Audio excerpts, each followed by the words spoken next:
Stop the bleeding at the border. Second piece is enforce the rule of law, shut off the jobs magnet that's here. And with all of the people that are working in this country illegally, and the boiled down number that's clearly defensible and not much arguable is about 8 million documentable, undocumented working in America. That's a new phrase. I haven't used that before. Documentable, undocumented. And so those 8 million, if they all found themselves back in their home country, then that's 8 million jobs for Americans. Or legal immigrants that can legally work in the United States at equal standing. And so we shut off the jobs magnet. One thing that some want to do is make E-Verify mandatory. And that's the computer-based program where you punch in Social Security number and other identifying data. I'm all right with that if we write the bill right. But what I want to do is pass my New Idea Act. And I had the audacity to name this bill New Idea. There's no such thing as a new idea, right? It's just recycled old ones too. But this really was, I think, a new idea. I was just thinking, I can't get the Department of Homeland Security to enforce immigration law.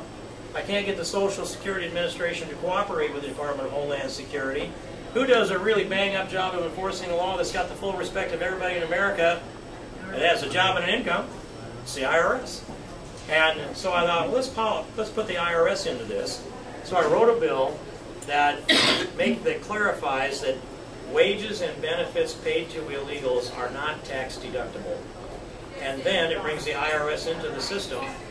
It gives the employer safe harbor if he uses E-Verify. So the employer can say, I'm doing my job here, you can't come back and ding me for this. But otherwise, the IRS under a normal audit would go in, and they would punch in the Social Security numbers and the identifiers of the employees, and then they would go run that out through E-Verify. If it came back that they couldn't lawfully work in the United States, the IRS then would deny that business expense on your labor on your Schedule C, and they would say, sorry, this list of folks here can't legally work, so therefore you can't legally deduct that as a business expense. So that money that was paid in wages goes over into the gross receipts column, shows up as net income, and then the IRS says, and by the way, you have a tax liability here. And there's going to be a little interest, and there'll be a little penalty. And so your $10 an hour illegal becomes about a $16 an hour illegal. And the employer has an incentive to shut off the jobs magnet. That is, it's like a simple solution to a complex problem. And we're making progress with that. I don't think we're going to get that passed before the election. But I have floated this past Mitt Romney. And, short of objection, I think there's some optimistic chance to get that done.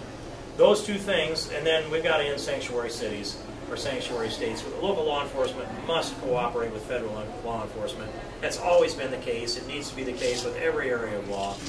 And the anchor baby side of this, where we have someplace between 340,000 and 750,000 babies born to illegal mothers that came into the United States, many of them to have that baby, and they get full rights to citizenship, and then they start the family reunification plan, and that's immeasurable how far that goes. So we do those things, but in all of this, it's really about reestablishing the respect for the rule of law.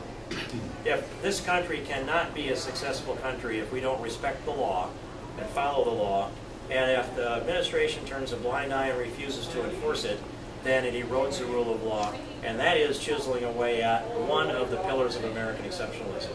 That's what I think about immigration.